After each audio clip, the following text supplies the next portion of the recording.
Yo, what's going on, guys? Welcome back to another breakdown. I'm going to be breaking down this upcoming UFC card. This will be taking place in Nashville, Tennessee. We don't have UFC next week. It's the week after. But we do have PFL. I will be covering PFL Brussels next week. So make sure you guys subscribe if you're new here. If this is your first time watching my channel, I cover PFL, I cover UFC, and I cover LFA from time to time also. And let's talk about this card, man. We got Teixeira taking a huge jump up in the level of competition. He's taking on Derek Lewis, who's been with the promotion for over 10 years now. And probably not probably, he is one of the hardest hitters at this weight class at 265. And now that Tom Aspinall is a champion, now that John Jones retired, we should be seeing some good matchups in the top 10. And Aspinall should be. He said he's gonna go out there and fight later this year, so we might get some movement at heavyweight now finally. But Jones retiring. We also got Wonder Boy taking on Gabriel Bonfim. This could be Wonder Boy's retirement fight because I don't know how long he's gonna keep going. He's 42 years old now. He's lost 2 fights in a row. Some really good guys. Only lost to Buckley, lost to Shafkat Rakhmonov, but he has been getting finished a lot more now than he used to. Before, he was very durable. Now he's been getting finished a lot. I remember back in the day, I believe he got knocked out by who was the one that knocked him out back in the day? I believe it was a long time ago. It was a long time ago. It was Anthony Pettis. Anthony Pettis that knocked him out. I remember back in 2019. So he's coming off a knockout loss to Buckley, which isn't. Buckley can knock out a lot of people. Buckley carries a lot of power at 170 at welterweight, but that knockout was really brutal for Wonder Boy. So I'm not. Maybe this could be he might actually retire if he loses to Bonfim, which I think he might just lose to Bonfim at this point. Bonfim, he's his only loss in his career. He could be 18-0 right now if he beat Dalby back then. But it's good to see Bonfim kind of take that loss to Dalby and grow from that. Yeah, I'm excited for Bonfim. I think he's going to be a problem at welterweight in a couple of years because he's still really young right now. He's only like 27 years old. So I remember a lot of people saying Bonfim's a fraud. I do think his brother Ismail Bonfim's a fraud, not Gabriel Bonfim. Let's talk about this card, man. We got some good matchups on this card. We got Junior. I'm not sure why these guys are on the main card. Junior Tafa. Both the Tafa brothers are fighting, I believe, on this card. Not just in Tafa, mixing them with the Walter Watt. We got like twins. We got just Junior Tafa. We also got the Johnny Walker's brother, Walter Walker, fighting on this card. He's taking a Kennedy and Nzechukwu. We also got Chris the Crybaby Curtis, fighting on this card. We also got Mike Davis opening up the card against Mitch Ramirez. So let's do the breakdown, guys. Make sure you guys subscribe to the channel and like the video. It goes a long way with helping out with the YouTube algorithm. Now let's talk about this card, man. I wanted to get this breakdown out earlier because we don't have UFC this week. Next week. But I wanted to do the breakdown today. Let's talk about this fight, man. Mike Davis, he's coming into this fight as a massive favorite, I believe. Let me see if I can pull up the lines here. I should have probably pulled up the lines earlier, but forgot. So Mike Davis, he's coming off that loss. He was undefeated in the UFC. He was 4-0 before he took that loss to Farouk GM. I did bet money on Davis there. I thought he was going to get those takedowns. I didn't think GM's takedown defense got that much better. He did have some success taking down GM, but GM was able to scramble back up. He was a much better striker on the feed. In this matchup, Davis should be the much better wrestler. He should be able to dictate where this fight takes place, and he should be the better striker. I actually think he's a better striker than Mitch Ramirez. Mitch Ramirez has some power. I don't think he'd knock on Mike Davis. And Mike Davis is extremely durable. He's really tough. He's not an easy guy to just finish out there. I don't think he's ever been KO'd. He's been subbed by, I remember it was Gilbert Burns. Prime Gilbert Burns got him in the submission. He took that fight on short notice in his UFC debut. That was a few years ago. But we know this guy has pretty good gas tank on him. He can wrestle nonstop. And we have seen Mitch Ramirez getting taken on by Moises. So I think Davis overall has better takedown than Moises. And probably not the same level of jiu-jitsu when it comes to like controlling people on the ground. But I do think Davis is going to get those takedowns, beat him up on the ground. And I do favor him in the striking also. Now, the UFC hasn't done Mitch Ramirez any favors with these matchups. I mean, they give him first they give him Carlos Prates on Contender Series. I did bet on Prates by KO. That was an easy cash on that fight. I mean, for Contender Series. Then he went back to LFA. He went out there, knocked out Tavares. I was trying to fade him with Tavares. I actually bet on Tavares. I think I got him like plus money, plus 110, I believe. And Tavares, I found out that Tavares has no chin, bro. This guy, Aaron Tavares, he's been knocked out like 5 times in the first round, I believe. Like, this guy has absolutely no chin at all. He's been knocked out 3 times. I mean, no, like, he's been stumbled. So he's been finished 4 times.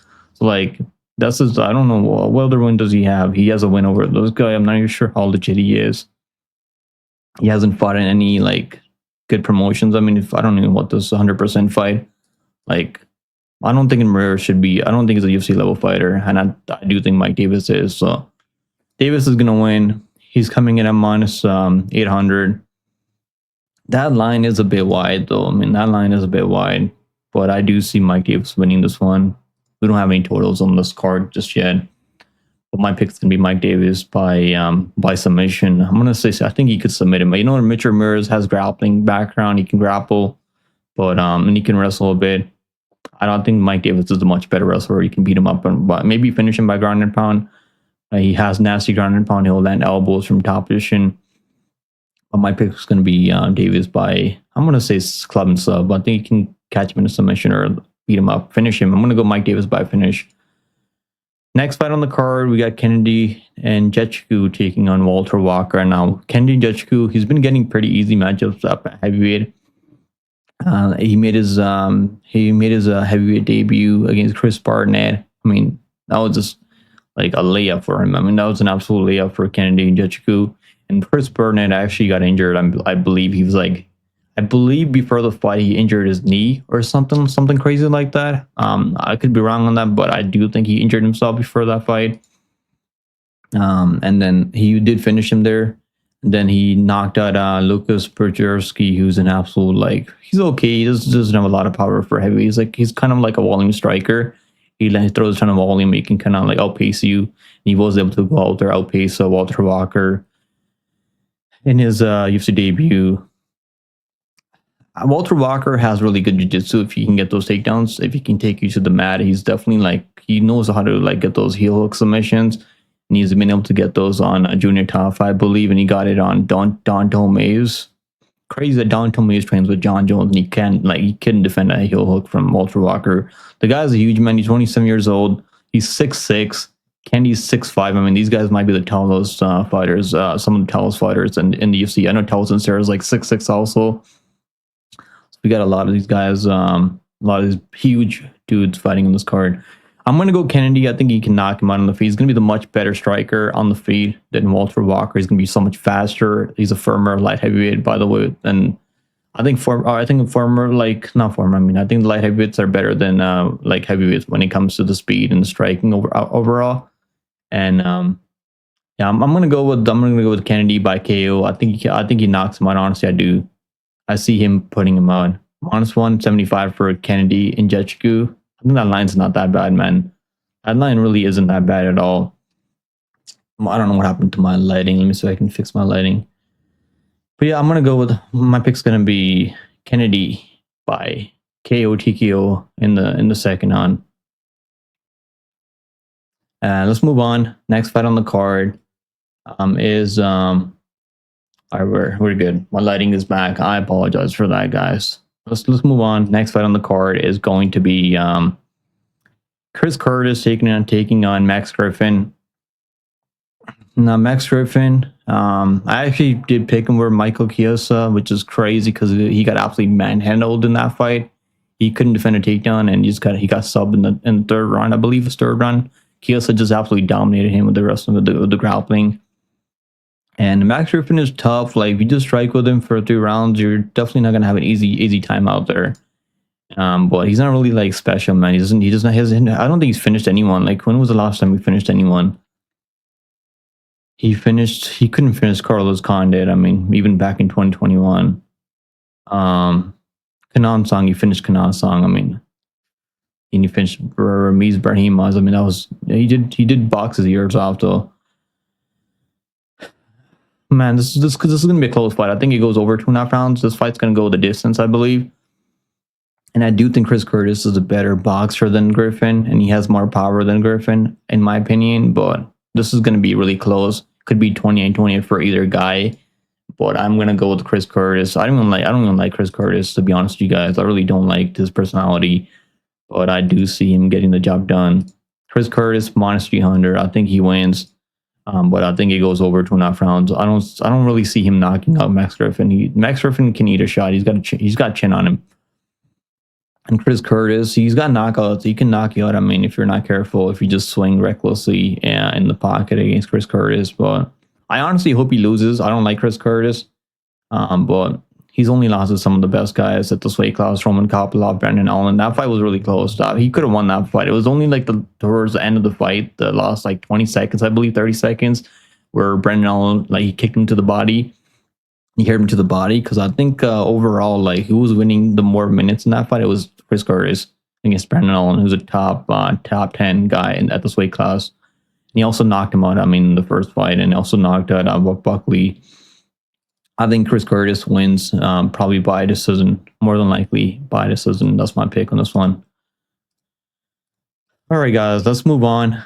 Next fight on the card is going to be Jake Matthews taking on Chidi Njokuani. Now, Chidi Njokuani looked good out there, man. He's been looking good at 170. He's been hurting these guys. He's been out there, knocked out Zaleski. I actually did pick Zaleski there. I thought Zaleski was going to be able to get those takedowns and like out-grapple him. But man, he's not been getting out-grappled down at 170. And man, Jake Matthews, he's a good striker, really technical, and his chin does worry me. I mean, his chin definitely worries me, because now he's going to be fighting Chidi Njokuani. If you're stuck striking with Chidi Njokuani, who's going to have the reach advantage over you, that's going to be a problem, man. That's going to be a huge problem for Jake Matthews, because I've seen this guy getting dropped over and over by Semmelsberger. He did make that fight with Michael Morales really close. It was 28-28, I believe, for Michael Morales. But his wins over Darius Flowers, who should have never been in the UFC. Let's keep it real. I don't know how this guy ever made his way to UFC. He probably had something crazy on someone. The fact they let him fight in the UFC. And he's actually a 155er, I believe. I don't know why he was fighting at 170. And he beat Phil Rowe. He did look good in that Phil Rowe fight. I do believe I picked him there, and I picked Prado to beat him. Prado, also 155er, who moved up to 170. I'm gonna go Chidi bang bang. I think if you stuff the takedowns, his clinch work is so much better. He's so much more dangerous on the feet. My only worry is that takedown defense, because all these guys that he's been fighting, Reese McKee is a striker. He can grapple, but like his wrestling isn't good. Jared Gordon, he's more like he can grapple. He can also grapple, but he's like kind of like he's not even with the promotion anymore. I believe he retired from MMA overall. Then he knocked out Zaleski, which is impressive, man. Knocking out Zaleski is not easy. I think the only other guy that knocked out Zaleski, I believe it was that Asian guy, that Chinese guy. Who was the one that knocked out Zaleski? I believe it was that I can't remember, like, what was his name? Li Jingliang. He's the only one that knocked him out. I mean, before Chidi knocked him out. So Chidi at 170 is a problem, man. And I am gonna go with Chidi bang bang to find. Does he knock him out? I mean, Matthews is pretty damn tough, but I think he can knock him out. I do think he can knock him out. He's got the power, he's got the striking, he's got the clinch work. Those knees up the middle are absolutely nasty. He can throw nice elbows in the clinch. I can see one of those long range strikes from Chidi Njokuani hurting Matthews.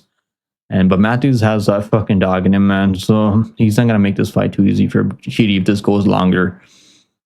My pick's gonna be Chidi Njokuani by KO TKO. Let's see what the odds are. Chidi minus 125. I like Chidi, man. I do like Chidi here. I think the takedown defense at 170 is a lot better than it was up at 185. And he seems to be really strong at 1-1. He can also grapple. He showed us he can grapple against Jared Gordon. His grappling isn't completely horrible.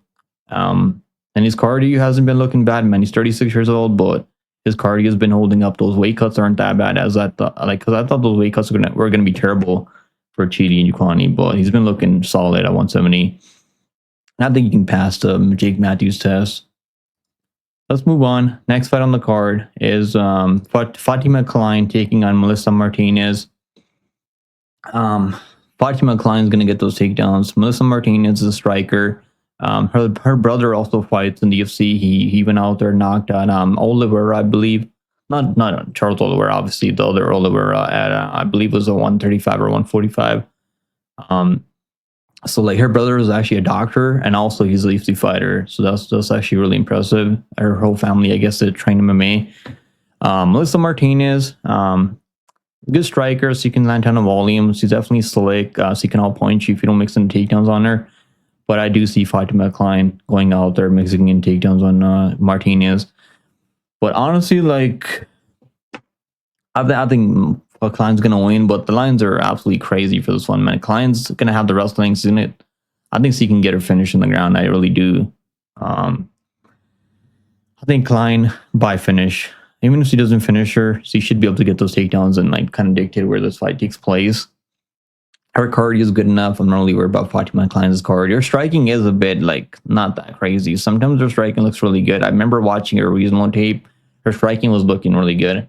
And then in the UFC, her striking wasn't looking that good over Dudukova. I believe it was Dudukova. Yeah, I think Dudukova is not with the not with the promotion anymore. Also, the UFC might have cut her. So he took that fight against Jasmine Jasudavicius on short notice. And she did kind of give just Javudavicius some problems in the striking. So I think the striking could be closer. But I do see Kline getting those takedowns and beating her up on the ground. Her ground game's levels above. And she trains with the Erin Blanchfield, by the way. I believe they're partners. I could be wrong on that, but I believe they're partners. So she has really good training partners. Erin Blanchfield, I believe she's ranked number 2 at 125. And I think Kline's gonna win, probably by ground and pound or submission. Kline minus 1250. I mean, I'm not paroling minus 1250, but she's going to win.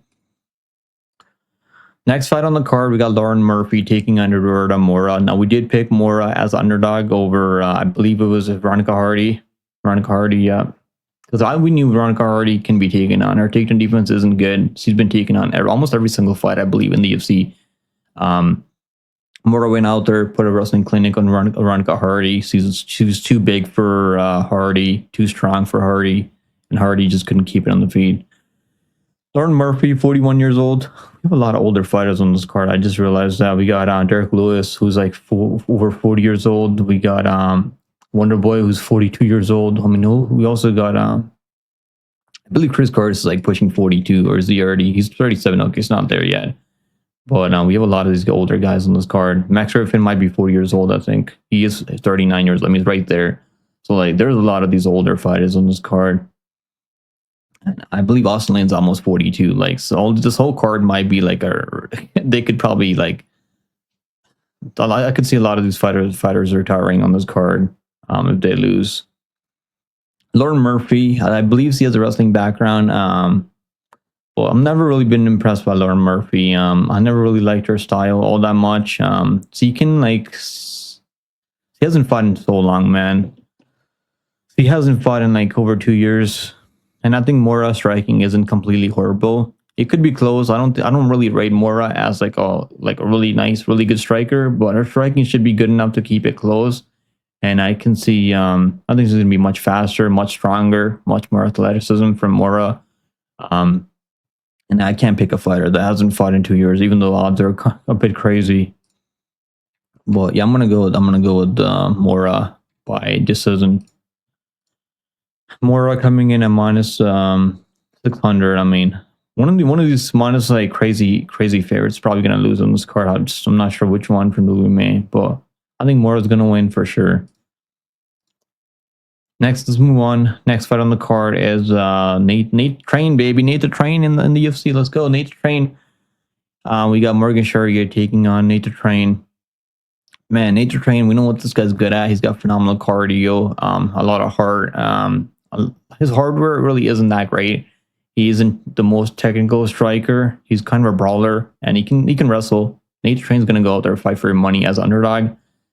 And we know Charrière went out there as a favorite. I believe is minus 160 over an Italian Wood, and Wood looked phenomenal out there. He went out there. He actually went out there. No, he knocked him down. Wood knocked Charrière down in the first round. Almost finished him with a left hook. And then Charrière was getting takedowns, but he really wasn't doing anything with those takedowns at all. Like, he wasn't doing any damage. He wasn't landing any ground and pound. Beat Miranda. I mean, his strength of schedule in the UFC has been really, really shitty. Njokuani, I mean, these guys are not like, I think Miranda's like, he's only if he can't win in the first 2 minutes, he's like dead in the water pretty much. He's got no cardio and his chin's like really dusty. And I'm gonna go with Nate the Train, man. I think Nate the Train has enough dog in him to pull this off. Obviously, Charrière is gonna be so much younger. Nate's almost like 30. I mean, 37 years. He just turned 37 years old a month ago. Give me Nate the Train plus 190. Give me Nate the Train, baby. Nate the Train. He's gonna get this done. He could also, I mean, he got destroyed by Choi, Duho Choi, but Duho Choi is so much better than Charrière. I would pick Choi over Charrière. Easy pick. Knocked out Jamal Emmers. We did pick him over Jamal Emmers, I believe. Yeah, we did pick him. I picked him by decision over Emmers, but he knocked him out in the first round. Lost to Dan Ige. Beat David Anama in a war. I mean, that was a crazy fight. He just outpaced Anama in that fight. Beat Ludwig Kline. Sub Ludwig Kline, just broke him with the pressure. I lost to Rosa. I mean, he got knocked out by Burns. It's just a style. The way Nate Train's gonna go out there and fight, you know, you're gonna bet on a guy at plus 190 that's gonna go out there like give it his all. He's not just gonna be scared to exchange. And I still think he's got a couple of wins in the UFC left. I think he can get it done over Charrière. Now, Charrière, he should have won that fight over PickemMMA. I'm not really sure how high I am on PickemMMA at this point, because he can't finish anyone in the UFC. But he's pretty well rounded. But I remember a lot of people are saying that he got robbed. It was a close fight. Charrière actually, not Charrière. I mean, I think Charrière was getting takedowns in that fight, and Chepe actually was landing more strikes overall. But it was a really close fight. It was a really close fight at the end. It could have gone either way, honestly. I'm gonna go Nate the Train, man. I'm gonna go Nate the Train. I think Nate the Train can get this done. Under 1.5 rounds, under 2.5 rounds. I think it goes under. If it doesn't go the distance, it's probably a good parlay piece here. Plus 190. I don't mind picking Nate the Train at plus 190. I think he has a shot here. Let's move on. Next fight on the card is going to be Junior Tafa taking on Tokkos. I mean, like I was saying earlier, like they could probably put another fight from the prelims on the main card. Maybe they can put Kennedy, Nzechukwu, Walter Walker on the main card over Junior Tafa. Like, they love putting these Tafa brothers on the main card. I mean, we're supposed to see Justin Tafa versus Denise on the main card of UFC 317, which obviously Justin Tafa ended up pulling out from the matchups. He opened up the prelims against Hines in that fight. Yeah, Tafa brothers. I'm not really too high on Tafa brothers. They can be out grappled. They have no clue what they're doing on the ground. They're absolute turtles off their backs. But Tafa is going to be the better striker here. He should be the more technical striker. And but he can be taken on. We've seen him taken on multiple times now. And Tokkos hasn't really proven anything. But what's crazy is that Tokkos is minus 500 over Jiang Minyang. You guys remember that? I'm sure a lot of people don't even remember that. He was minus 600, I believe, minus 675 over Jiang Minyang on the road to UFC. I remember watching that fight, and he was landing shots on Jiang Minyang, man. He had some moments in that fight. At one point, like, people were really high on Tokkos, and then obviously he's been taking some L's.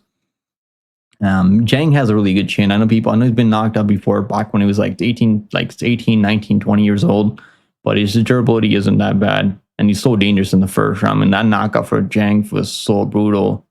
Hopefully we see Jiang back soon. Is he fighting someone yet? Oh, he's fighting Johnny Walker. Oh my God. He's fighting Johnny Walker. That's crazy. That's crazy. Crazy matchmaking by the UFC. They really want to build up these Chinese fighters. I mean, the fact they're giving him Johnny Walker next for Jiang Minyang. Yeah, let's move on. I mean, let's talk about this fight. I want to pick Tokkos, man. I think he has a shot here. Like, he can grapple. He didn't look terrible against Navajo Sterling, and Navajo Sterling striking is so much better than just Junior Tafa. Tafa has some power. Like, I remember he was looking tired, man. He took this guy on short notice who's out of shape. He was like, they're both so tired and like so fatigued. I think Tokkos has a shot, man. I think he could be the better grappler. He could wrestle him maybe. Obviously, can be knocked out. He's never won a fight in any major promotion. 0-2 in the UFC, 0-2 in Bellator. I mean, holy shit! Can I pick this guy to win a fight in the UFC? Like, you can't even win a fight in Bellator. Oh my god. Does he have any good wins? Okay, he's got Ty Flores win. I remember this guy fighting PFL. PFL. I'm gonna go Tokkos by submission. I think Tokkos can get the submission. I don't like these tougher brothers. Maybe just my bias, but I think Tokkos probably not a bad underdog on this card. Let's move on. Next fight on the card. Let's see what the odds are. I mean, Tafa minus 180 and Tokkos plus 155. I mean, line's not really good enough to like place a bet on it just yet. If it's like plus 250, plus 2, like if it goes crazy, then maybe I'll sprinkle that money line for Tokkos. Maybe Tokkos by submission might not be a bad play, because I even though like he's not really like a crazy grappler, but I do think his wrestling overall is like better than, I think everyone has better wrestling than like Junior Tafa. Like any fighter in the UFC probably has better wrestling than these tougher brothers. All right, let's move on. We got an absolute banger. Calvin Kattar versus Garcia. I mean, this one is an absolute barn burner.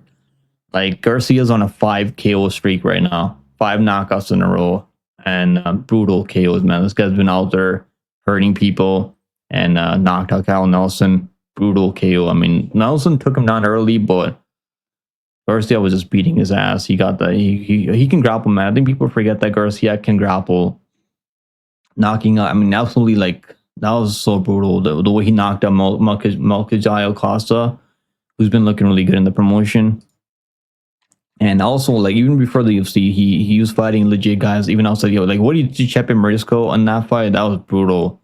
Even though I believe it was a bit of an early stoppage, he was like hammering him with those elbows on the ground.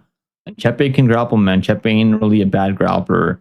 The guy's mean, man. He's super dangerous, bro. Like, I'm gonna have to go with, like, my only issue with Calvin Kattar, like, I just can't pick these guys out of the England cartel anymore. I've been fading them all and they've been losing like crazy. But I do want to, like, I like this team though, but like Richard Postal lost. I mean, we got Brendan Moura losing. Like, my boy Pacheco, I did an interview with Pacheco and he lost to Connor Matthews. I believe he's retired now, or I don't think it's with the promotion. They got to change something up over there in the team and New England cartel, because things just haven't been going their way. I don't think they have a single win this year. Do they even have a single win in 2025? Rafa, yeah, they have. I mean, I think Rafa left. He's training over there at TriStars now. He's not even training over there anymore. So Rafa's the only guy getting wins. We did pick him over Gene Matsumoto, but he's not even with, like, the only reason I picked him over Gene Matsumoto was because he's training over there at TriStars now. Man, they got to change something up over there in New England cartel. And I think Kattar is actually training in TriStar also now. I forgot about that. Or maybe he was just training at TriStar for that Yusuf Jalal fight. And he won the 3rd round against Yusuf Jalal. Jalal was on the back foot, just kind of like outpointing him. And he was able to outpoint him. This one's going to be a car crash, man. This one's going to be a car crash. Now, Garcia has been KO'd before. He can be knocked out. He's only been knocked out once. He's been dropped multiple times. He got dropped, I guess, I believe Sungwoo Choi, no, not Sungwoo Choi, not Sungwoo Choi dropped him. Sheldon Becky dropped him the 1st round. I believe it was maybe a counter, right-hand counter. And then he just brutalized Chase Hooper in that fight, man.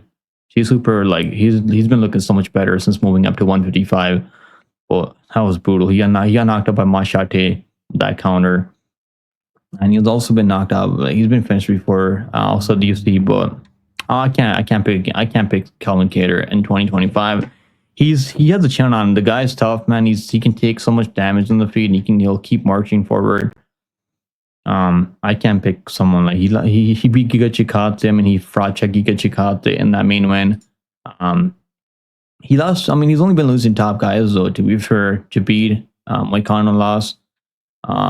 Lost to Josh Emmett. I mean, that was a close fight. I think a lot of people believe that he won that fight for Josh Emmett.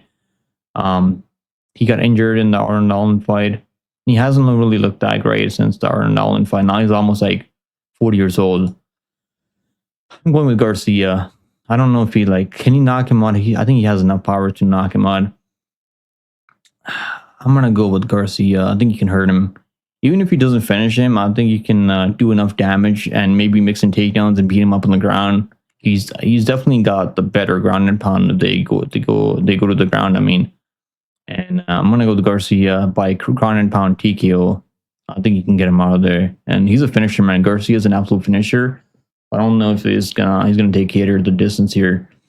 Give me Garcia by KO TKO ground and pound. Next fight on the card, we got Vitor Petrino taking on Austin Lane. Now, Vitor Petrino, things haven't really been going Vitor Petrino's way, man. The guy is extremely unlucky, really dumb. Why would you shoot or take down Anthony Smith? Why in the world would you ever shoot or take down Anthony Smith? Unbelievable fight IQ by Vitor Petrino. And losing to Smith in 2025 really doesn't look good at all. Then he went out there. He was kind of like beating. Was he beating up Jacoby though? Like, I'm not even sure if I can say that anymore because that fight was really close, but he was landing the better shots. I believe he was up 2 rounds in that fight. Don't quote me on this, but I believe he was up 2 rounds in that fight early, and then he got knocked out in the 3rd round because Jacoby is a really sharp kickboxer. He is one of the better kickboxers at 205 light heavyweight. We know Petrino can wrestle, so Lane can take him down. On the feet, I mean, I do favor like Petrino chin just a bit better than Austin Lane. Austin Lane, like he's got power, man. The guy's a freak athlete. He's 6'6". He's a former football player, which hasn't really been working out for these football players that make their transition to MMA. I mean, he's 6'6", but he's been knocked out 6 times now. That's never a good sign. I think this is a good bounce back fight for Petrino. I think Petrino's going to go out there, knock him out, probably second down, take him down. I mean, even if they just crash, they just start trading in the pocket. I trust Petrino chin more than Austin Lane. He's only 27 years old, man. Petrino can still like fix his fight IQ. I mean, I hope even if he shoots takedowns Austin Lane, I think he can beat him up on the ground also. I'm going Petrino by KO TKO. I think this is a good fight for Petrino. Good bounce back fight for Petrino here. I'm on 650. I'm not betting him on 650, but I do think he gets a KO. KO for Petrino. I would probably go under 1.5 rounds, under 2.5 rounds. Good parlay pieces also. I think Petrino's gonna go out there and finish him. First round, likely first, second on KO for Petrino. Maybe second on because Austin Lane gasses in the second on really badly. So I can see Petrino putting him out in the second on. Let's see what the odds are. I think I already checked the odds. Minus 650 for Petrino. We didn't check the odds for Garcia. Minus 150 for Garcia. If you can catch Garcia even money over like minus 138, I think that's a really good bet. And I actually bet him at minus 130 over what's his name, Barboza. And that fight was canceled, right? Barboza ended up pulling out from that fight. Barboza, let me see. Yeah, he was supposed to fight. He was supposed to fight Barboza, and Barboza had I believe he had a ACL tear or something like that. Yeah, he was supposed to fight Barboza back in February. So he's been in camp preparing. All right, let's move on. Next fight on the card is going to be Wonder Boy taking on Gabriel Bonfim. Oh man, here we go. Wonder Boy. Like, who doesn't like Wonder Boy, man? The guy is probably one of the nicest guys. I mean, he is one of the nicest guys in the UFC on the roster right. I mean, probably all time one of the nicest guys on the roster. Wonder Boy, we know what he's good at. He's a phenomenal striker, really good counter striker. Even though he's like 42 years old, he still is a sharp kickboxer, and that's his background. He used to kickbox before he made his transition to MMA. And he fought for the belt against Woodley. He fought Woodley for the belt. And he fought Woodley for the belt, turned Woodley, and it was a close fight. Obviously, Woodley was able to go out there with the wrestling and beat him up. I can't really remember that fight exactly, but I do think Woodley went out there mixing the takedowns. Lost to Darren Till. We got knocked out by Superman punch from Pettis. That was Prime Pettis, or I think that was Prime Pettis. Or how old was Pettis there? Yeah, he was Prime Pettis, 32 years old. The former UFC lightweight champion. Or he was a former UFC lightweight champion, right? Am I tripping? Yeah, he was a former UFC lightweight champion. Maybe welterweight champion. Was he a welterweight champion? Am I tripping out right now? Let me see. Hold on. Yeah, he was a I think, did he win his belt? So he beat Benson Henderson for that. Was it that was a 155? I was like, Was he fighting at 170? Okay, that was 155. But let's get back to the breakdown, man. So Wonder Boy, he lost to Shavkat Rakhmonov. He got out grappled. Obviously, Shavkat has phenomenal grappling, and then he got knocked out by Buckley. But he wasn't looking horrible in the early rounds against Buckley. And he's going to be the better striker. I do think his striking is more like dangerous than Bonfim. He's got some really good kicks, really good feints. He's going to be the better striker. The problem is, this is a big problem for Wonder Boy. The problem is the wrestling, the takedowns. And the takedowns are going to come from Bonfim. And they're going to come early and often. And his jiu-jitsu on the ground is so much better than anything Wonder Boy has seen in the past. He's lost to other guys before, like other guys, Shavkat. I mean, I think Shavkat has really good jiu-jitsu too. I mean, but I do think Bonfim has the same level, if not even better jiu-jitsu than Shavkat. I know a lot of people are going to get triggered me saying that, but Bilal just went out there, wrestled him, controlled him for 3 rounds. That was really fucking boring. Thank God Bilal Muhammad is not the champion anymore. I'm so happy right now because of that. Then he got out grappled by Gilbert Burns, obviously. So like he's never been able to fix that takedown defense, and that's when he loses, when he takes on guys that have really good takedowns and wrestling and control and submission game.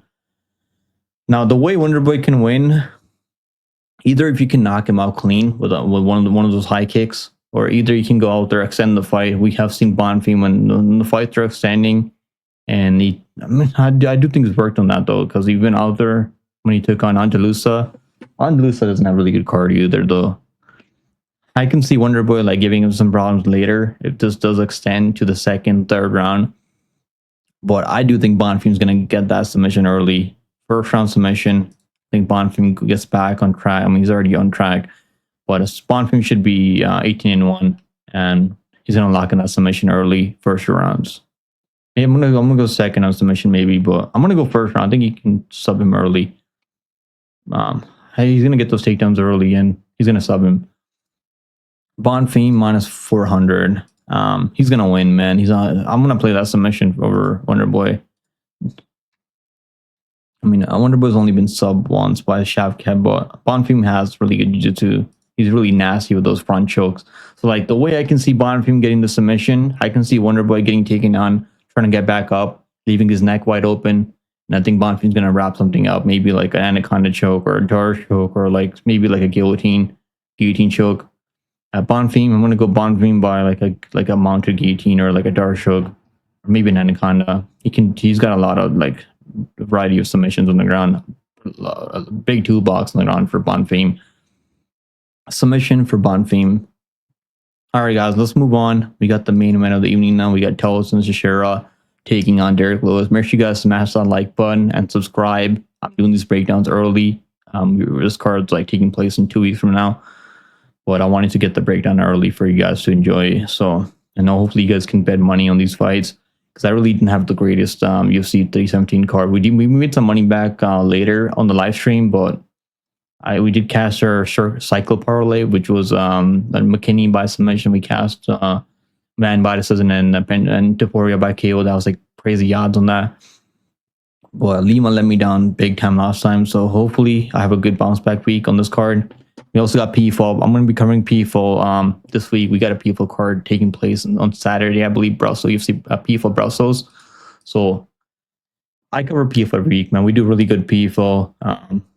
So make sure you guys subscribe to the channel if you guys want to watch if you guys want some PFL predictions. And also I obviously cover UFC and I cover LFA from time to time. Let's talk about this main event now, man. Huge step up for Thompson Teixeira. He's 6'7". I mean, I thought he was 6'6". This guy's actually even taller than that. 6'7" with the 83 inch reach. I mean, that's crazy. I think the only other guy that has a 80, like, I believe Sergey Pavlovich has like 84 inch reach or 85 inch reach. His arms are so long, and like Teixeira's like right up there.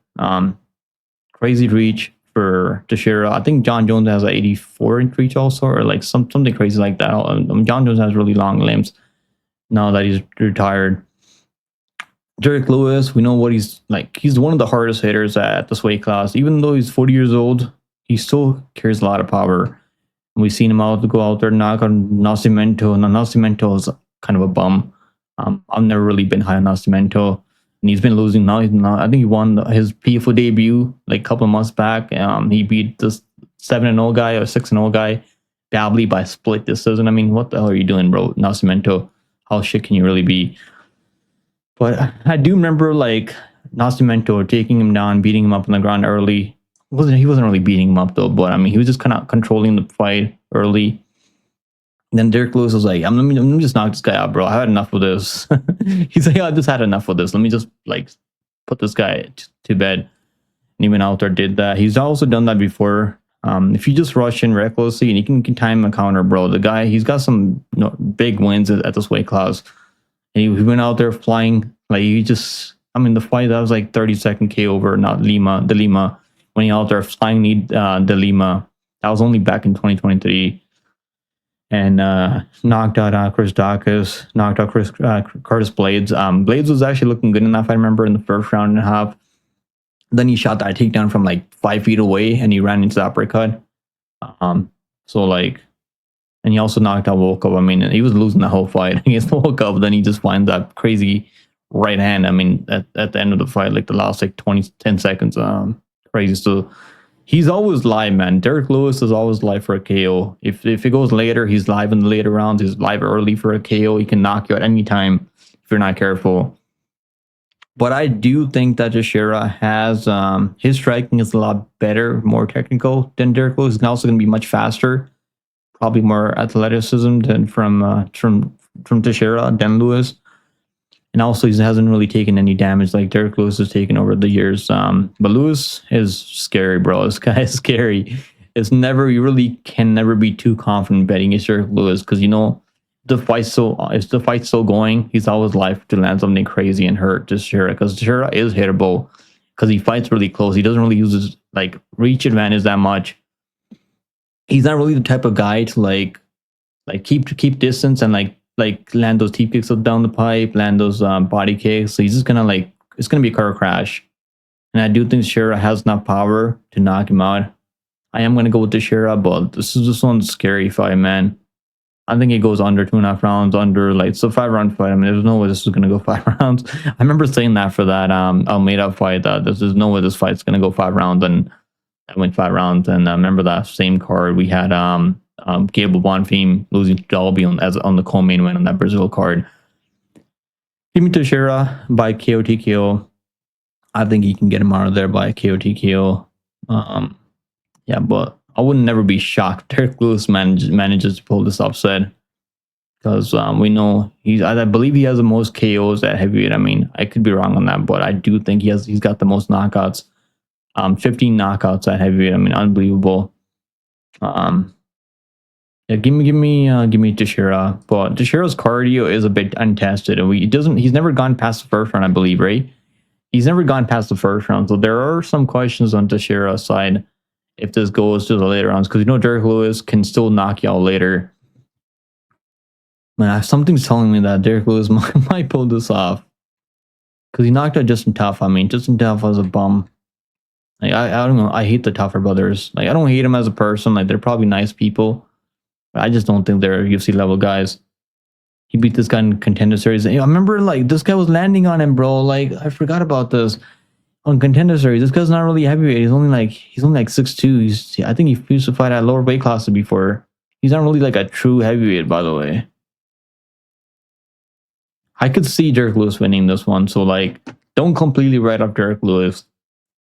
I'm gonna say fight ends by KO. I think that's probably not a bad bet. Fight ends by KO is probably gonna be like minus 300 though. Minus, like, it's a 5-round fight. I mean, probably gonna be minus 250. Fight ends by KO in the first rounds.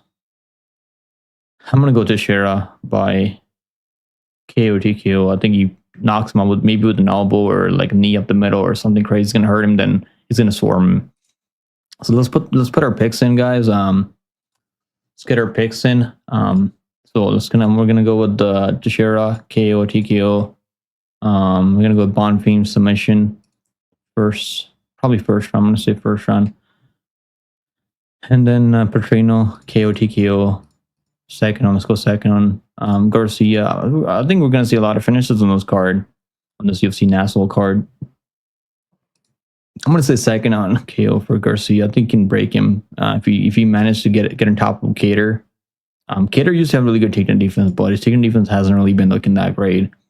Jalal, he did defend takedowns against Jalal, though, to be fair. I think Garcia can get him down or hurt him, maybe drop him and then finish him by KO TKO. But Kattar doesn't have a bad chin. Like, he's not chinny by any means. I'm gonna go Tokkos by submission. This might age really badly for me, but I think you can sub this guy. Maybe like second round.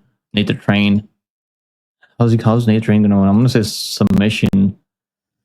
Man, this one's tricky, man. This one's tricky, but I think Nate the Train can pull something off. Maybe like a war, back and forth war, and Nate Train wins the second, third round.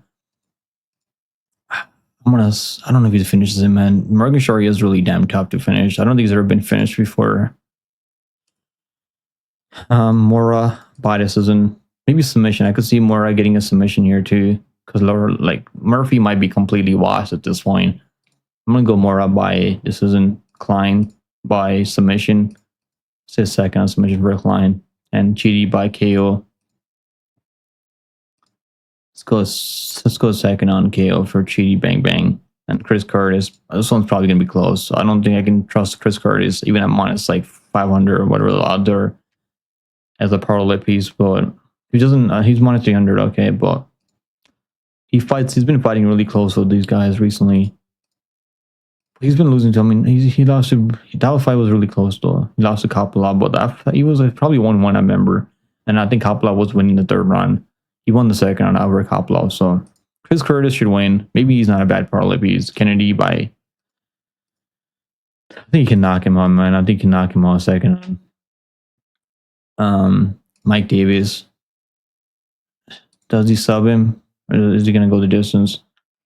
I can see Mike Davis submitting him second round. So there you guys go, man. Those are my predictions for this card. I'll probably updated breakdown. Updated breakdown. I mean, I can't even think of the word. I'll probably do a second breakdown later, like maybe next week, Sunday or Monday. We might get some change ups on the card because we're too early right now. So maybe some of these fights might fall off. Hopefully not. Fingers crossed. Hopefully not. But it wouldn't surprise me if that happens. There you guys go, man. Hopefully you guys enjoyed the breakdown. I'll see you guys in the next one. And I'll see you guys in the next one now. I'll see you guys. Make sure you guys subscribe and like the video on your way out. Hopefully you guys have a great weekend and have a really beautiful week next week. And I want to thank the members on the channel, man. We have some members on the channel that like support the channel. I appreciate you guys, man. As always, I also appreciate you guys watching my videos every week. And I will be live for this entire card in 2 weeks from now. So if you guys want to find a chill stream to come hang out at, you guys can come tune in to your boy in 2 weeks from now. And I'm also going to be covering PFL. I'll probably do a PFL breakdown tomorrow or the day after tomorrow because I got stuff to do later now. So I'm probably not going to be able to get that PFL breakdown out just yet. I'm probably going to do it tomorrow. So I'll keep an eye out for that PFL breakdown. We get a PFL card this week. I mean, next week. We got a PFL. We got 2 PFL cards. We got PFL Mini and we also got PFL Brussels. I'm probably going to cover that PFL Brussels card. I don't really like covering PFL Mania. Those fights are like way too shitty. But I'll see you guys later, man. Take it easy.